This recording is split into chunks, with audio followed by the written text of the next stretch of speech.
Tere tulemast vaatama ja kuulama saadet Ekspert eetris. Mina olen Melissa-Mariel Korjus ja tänases saates räägime karjääripöörete teemal. Mis saab siis, kui õpitud eriala ei ole päris see, millega terve elu tegeleda tahaks? Kuidas endale kohta leida ja kuidas leida seda enda teed?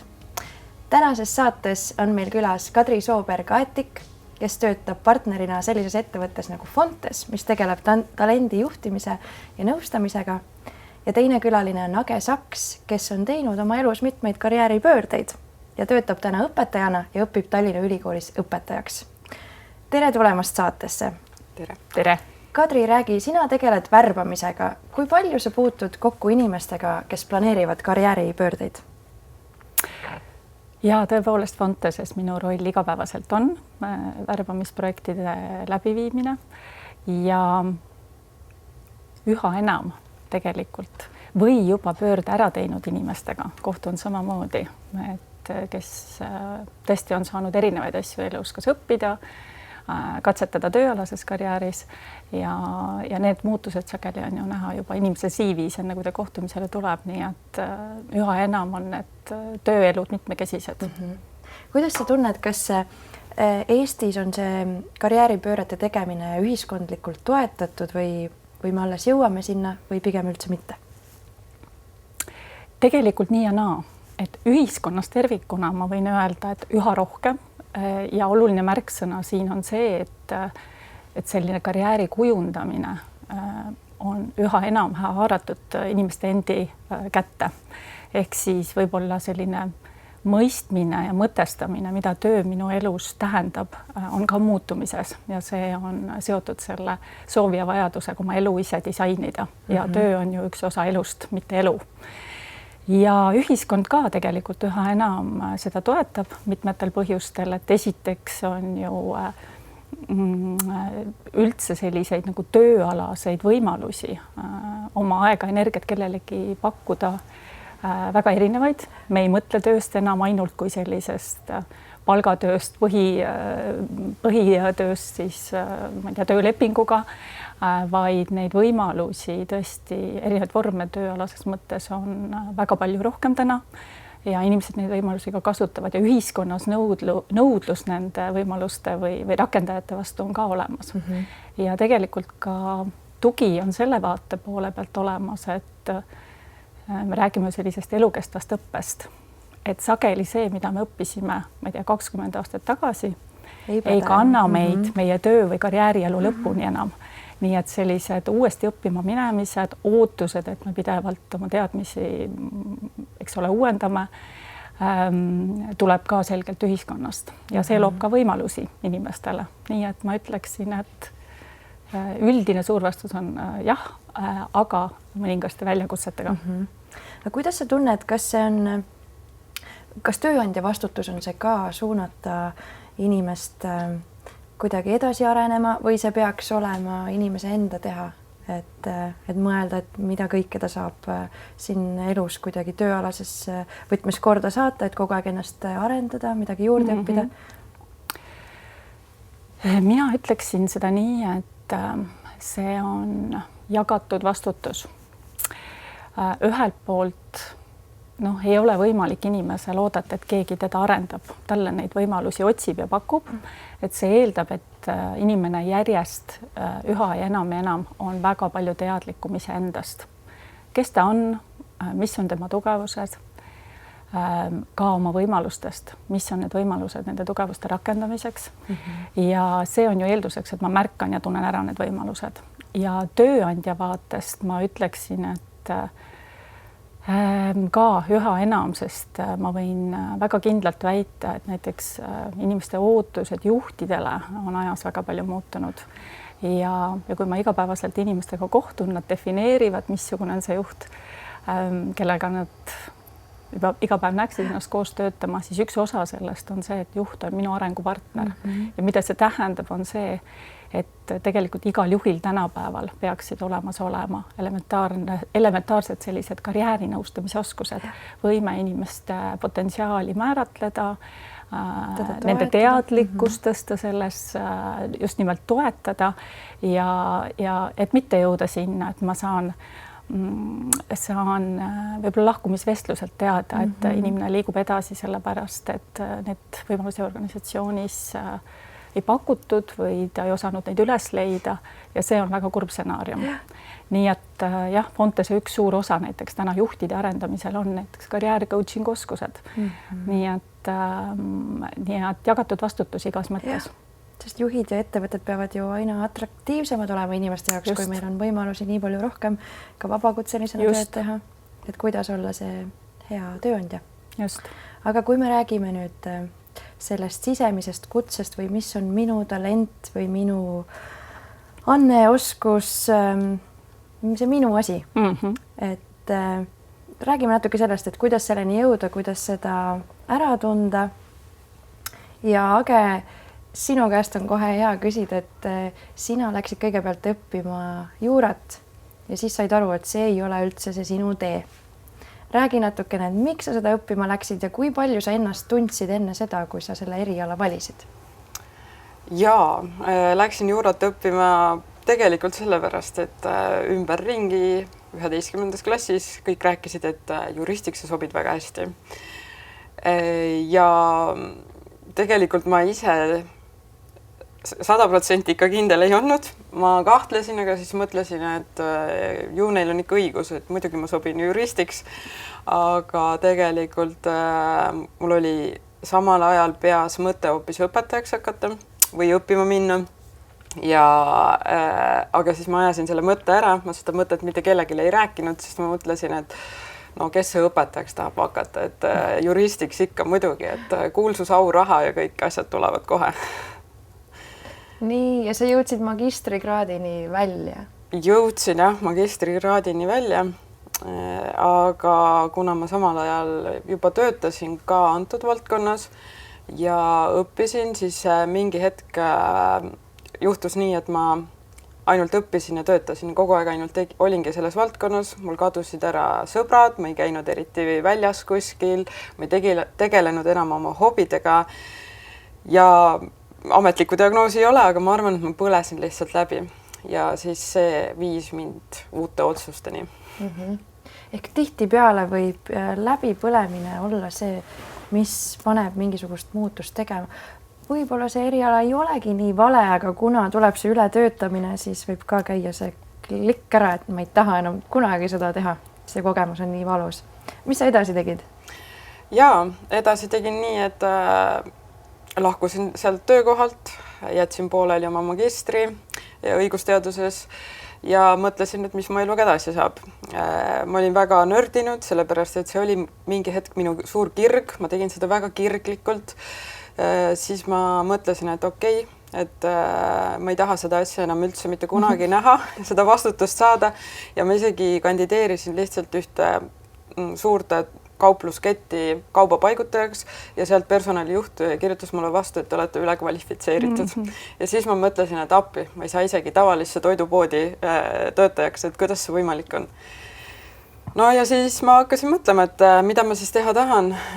Ma sellel hetkel alustasin juba ka asendusõpetajate programmis, käisin asendamas erinevates koolides ja siis mul ikkagi see õpetaja mõte ikkagi kogu aeg käis minuga kaasas.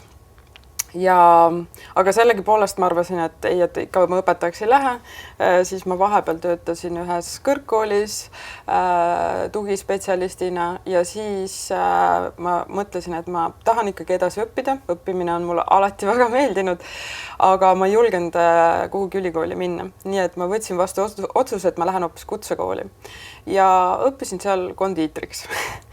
See on minu suur hobi siiamaani, kui aega saan teha, siis ikka natuke midagi teen. Aga kondiitriks ma ka ei hakanud, see ongi ainult suur hobi. Sain tänu sellele muidugi käia ära välismaal, elada ja õppida seal kondiitriks, tulin tagasi. Ja siis oli mõte, et äkki teen siis mingi oma asja, aga ka selleni see asi ei toiminud, et ma ei saanud oma mingit ettevõtet luua, kuidagi asjad ei liikunud nii, nagu ma soovisin. Ja siis ma mõtlesin, et okei, nüüd on viimane kord, see oli suvekuu, juuli, oli üks õpetaja töökuulutus poole kohaga. Mõtlesin, et ma kandideerin et kui ma saan õpetajaks, siis ju ma siis peangi saama. Kui ma sinna tööle ei saa, siis ma ei saa õpetajaks. Ja õnnestus tööle saada. Ja tänaseks ma olen siis 3 aastat töötanud õpetajana, 4. aasta läheb. Ja ma olen väga rahul, mulle väga meeldib olla õpetaja. Et vahepeal võib juhtuda see, et jõuad ringiga tagasi sinna oma esialgse soovi juurde. Aga kuidas ennast tundsid kogu selle perioodi vältel, kui sa neid erinevaid karjäärimuutusi tegid? Kas olid toetatud või kust oleks rohkem võinud seda toetust tulla, kui oleks võinud? Või olid väga toetatud?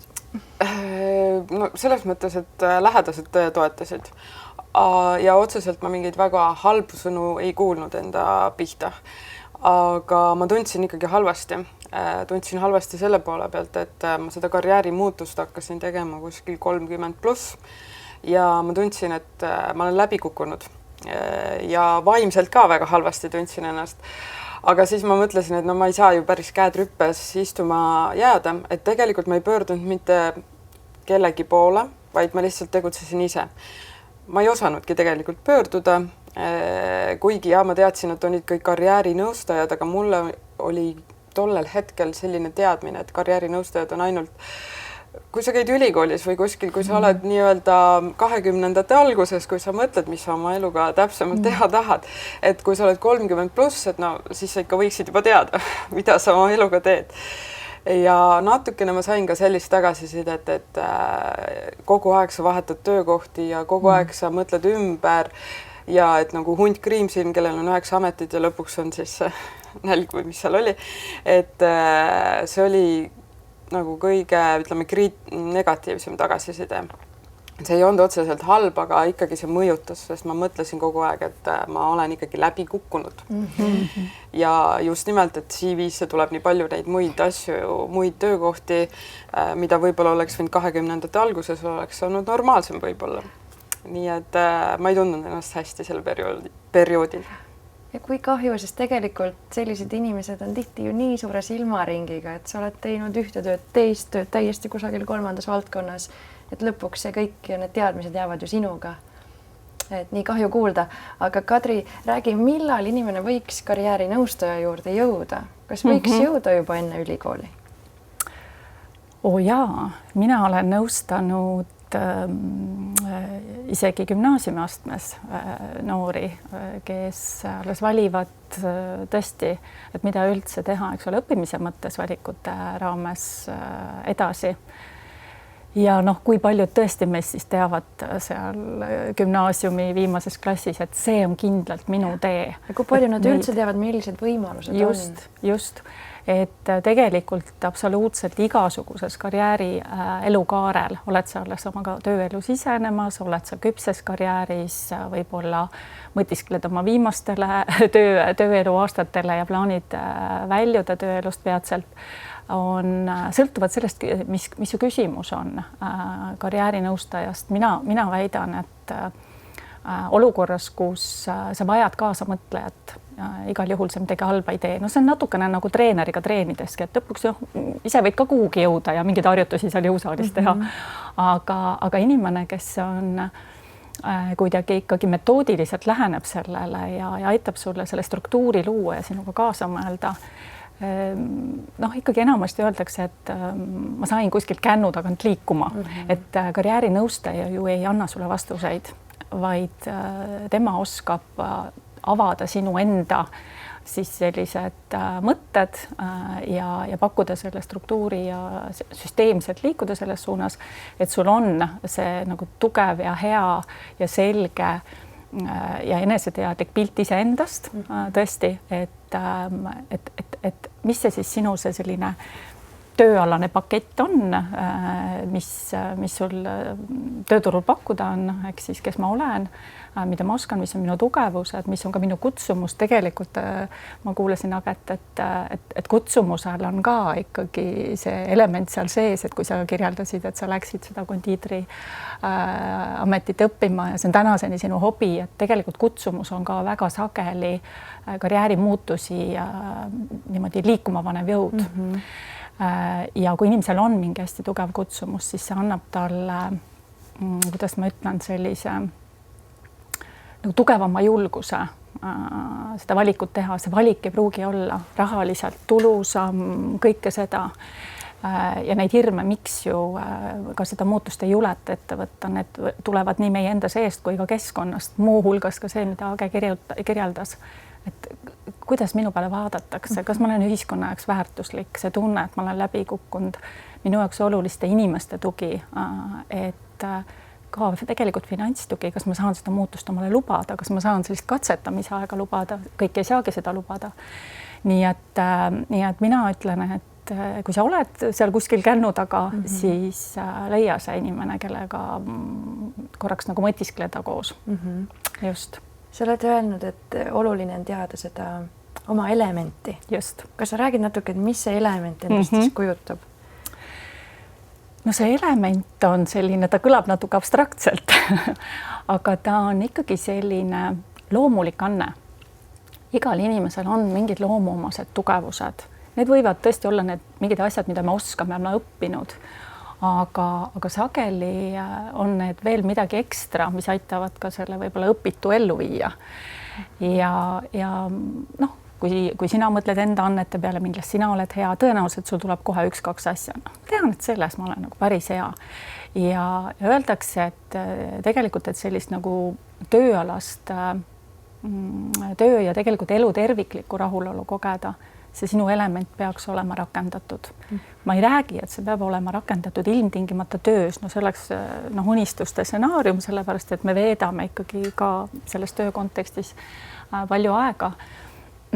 Aga see võib olla rakendatud ka väljaspool tööd, mis tähendab, et see tegelikult toob ka rahulolu sinu kõikidesse elu teistesse sellistesse nagu tükkidesse, seepärast, et me vaatame ju ikkagi elu erinevates sellistes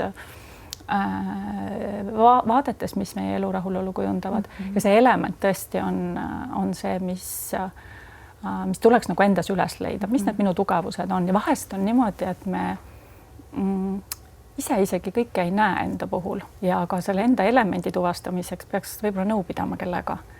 Et mina olen ka näiteks tudengitele Tallinna Ülikoolis käin rääkimas igal kevadel ka karjääri ja tööalaste valikute teemal ja värbamise teemal. Ja siis ma olen ka soovitanud, et seal tudengid sageli on selles olukorras, et ma ei tea, mis ma siis edasi teen ja et ma ei tea, kas ma nüüd hakkan seda rakendama, mida ma õpin, kus ma siis seda hakkan rakendama. Ja kui me sellest elemendist räägime, siis ma ei tea, päris hästi oskan kõike, aga mis see nüüd täpselt on või kuidas ma seda defineerin ja kuidas ma seda pakendan tegelikult ka, kuidas ma seda välja pakun tööandjale.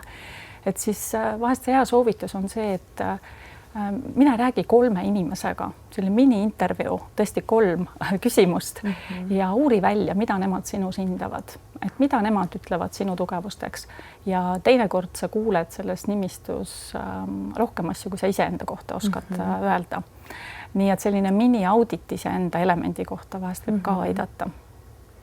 Mini-audit, kas teil Fonteses on ka mingisugune test, mille te siis läbi viite, kui inimene tuleb, et kuidas leida seda enda elementi? Ja meil on erinevaid selliseid hindamis- või eneseanalüüsi meetodeid ja neid on, ma arvan, erinevates ka tõesti metoodikates väga palju kasutusel. Meil Fonteses on ühed meetodid, aga isiksuse küsimustikud ja sellised võib-olla ka kunagi öeldi sellised kutsesobivuse testid. Meie Fonteses neid kutsesobivuse teste ei tee, võib-olla teeme rohkem selliseid isiksuse analüüsi küsimustikke, aga ma tean, et ka kes noorte nõustamisega tegelevad, nendele on ka erinevad siis tõesti niisugused kutsesuunalised, et siis mis laadi töö mulle võiks sobida. Ja meie tõesti Fonteses neid teeme erinevatel eesmärkidel ja muideks karjäärinõustamine on üks koht, kus seda sageli rakendatakse. Et jällegi, et inimene saab koos sellesama spetsialistiga oma isiksuse profiili läbi arutada, sest karjääri valikute ja ka võib-olla tööalaste ka nagu nende värbamiste raames ma sageli näen, et isegi kui see tahe ja suund on inimesel olemas, et ma tahan neid valikuid teha, siis seda oskust formuleerida või pakendada seda sellele organisatsioonile, kuhu ta näeb, et ta võiks sobituda, seda nõu vajatakse sageli. jah. just. aga ütle, sina kui karjääripöördeid teinud naine, kuidas sa julgustaksid neid inimesi, kes mõtlevad karjääripöörete peale? Jaa, ma lihtsalt ütleksin, et või ütlen õigemini, et tehke ära see. See võib-olla kõlab väga lihtsalt ja väga otsekoheselt, aga ega muud varianti ei ole. Et sa ei saa teada muidu, et kuidas sul läheb, kui sa ei proovi. Et jah, muidugi alati on finantsiline pool ja kui on lapsed ja kõik selline asi on ju, et sa mõtled kogu aeg selle tagataustale ka. Aga ma olen puutunud kokku oma elus inimestega, kes on ikkagi teinud selle ära, mis siis, et võib-olla finantsi ei ole võib-olla kõige parem ja lapsi on 3 või rohkem. Et me elame ikkagi üks kord elus ja me peame ise olema enda jaoks kõige kallimad ja kõige olulisemad, sest siis on ka kõik muu hästi. Nii et ma julgustan, tehke ära, et kui ikkagi on tunne, siis tehke ära, aga olge nii palju targemad, milles mina ei olnud, et kasutage neid võimalusi, mida erinevad ettevõtted pakuvad, kes selles valdkonnas tegutsevad, et kasutage neid võimalusi või ka Töötukassa pakub äkki tasuta mingeid variante, et neid variante on. Kadri, kas sul on ka mingisuguseid soovitusi? Ja no okei, väga ilusti võttis selle kokku, aga võib-olla see mõte ongi see, et märka seda tunnet, et seda nagu paljudeks aastateks enda sisse ära pakkida ei ole tervislik. Et Age kirjeldas, mis selle otsuseni lõpuks viis oli see läbipõlemise tunne. See juba näitab, et see oli pikka aega kestnud mingisugune, eks ole, protsess juba. Küll ma sain aru, et sinul ei olnud seda teemat, et sulle ei oleks meeldinud see, et vastupidi, et see läbipõlemise tulemus oli see, et ma mattusin sinna nii palju, et see kirg, et ma enam ma kaotasin taju selle üle, et ja lõpuks oligi ainult minu elu, et see täitis kogu mu elu, et mul ei olnud enam hobisi ja pere ütles, et mind pole enam olemas. Et see ühelt poolt on ju nagu midagi väga ägedat, sa oled leidnud selle ja su element on rakendatud, aga nüüd on küsimus tõesti see, et kus see piir on seal ja märka seda tunnet ja loomulikult see tervise teema on, ma võiksingi öelda, et kõige sagemini seda otsust lõpuks sunnib tegema, kui tervis ütleb ülesse. Et siis ei ole enam isegi nagu selline, et kas ma tahan seda teha, vaid see on nüüd nagu nii tõsine signaal. Aga see ei pruugi olla tervisega seotud teema, et seetõttu ma ütlen, et märka seda tunnet, kui see on ka pikaajaline selline rahulolematus või tõesti sõna otseses mõttes õnnetuse tunne, et ma olen õnnetu selles, mida ma iga päev teen, see ei paku mulle, ma ei arene selles.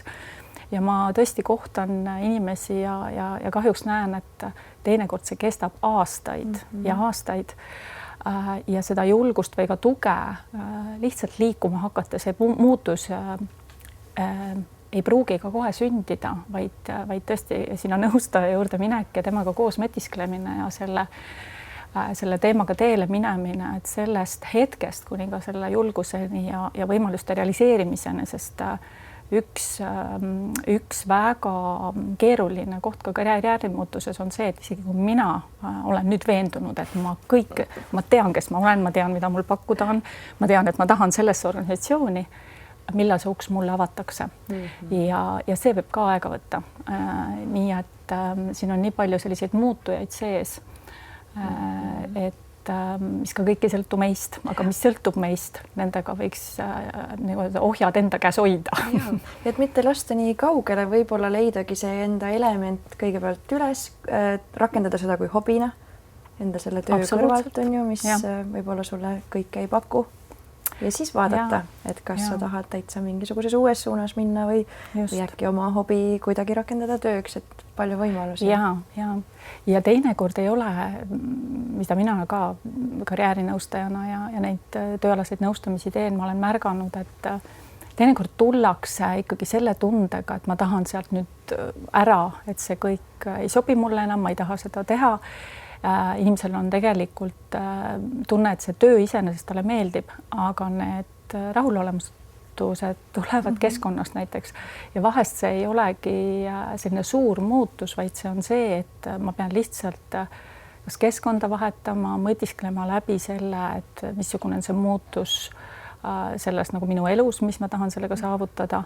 Ja siis ma avastan, et võib-olla oli vaja üks väike samm teha vasakule, aga see ka teinekord selle mõtestamine, et mis ka tegelikult see õige stsenaarium minu jaoks on, vajab kellegi tuge.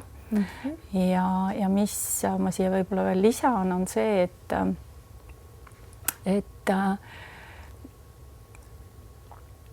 vahest see karjäärinõustaja aitab sul ka aru saada sellest, et see rahulolematus ei olegi tööga.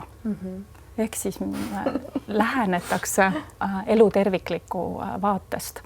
Ja meie ka ei alusta seal sellest, et me hakkame tööst rääkima, et sa tegelikult uurid, kuidas inimesel elus läheb. Ja siis võivad sealt jällegi ilmuda kuskilt nurga tagant mingid muud teemad. Ja millegipärast seda muutust, sellele muutusele siis, mis on võib-olla raske teha mõnes muus elukohas, on võib-olla raskem otsa vaadata ja siis minnakse võib-olla, eks ole, selle kallale, mis on lihtsamini muudetud. Tundub, et ma lähen siit töölt ära siis, et tahan mingit muudatust. Nii et tegelikult sa võid sellelt karjäärinõustamiselt tulla hoopis ära mõttega, et tegelikult minu teema on selles, et ma ei tea, minu sõprussuhted on ära kadunud, töö võib olla osa sellest, aga sa väljud teadlikumana, et kogu selle protsessi mõte ju karjääri nõustamise mõttes ja tegelikult ka selle mõttes, et kui edukalt inimesed seda oma pööret teeb, on seotud sellega, et kui teadlik ta iseendast on ja oma võimalustest. Ja, täpselt. Ja kui teadlikult ta lõpuks neid töövalikuid teeb, et sa vaatad tööd võib-olla nii, et kuidas see töö saab minu jaoks hea olla, mitte et vastupidi, et kes mind kusagil vastu võtab, vaid et millist elu ma tahan elada, milliseid töökohti kogeda. Aitäh teile täna saatesse tulemast ja seda teemat arutamast, oli väga-väga põnev. Aitäh teile Eksperteetris saate vaatajad, meie sellel hooajal lõpetame ja kohtume juba uuel aastal.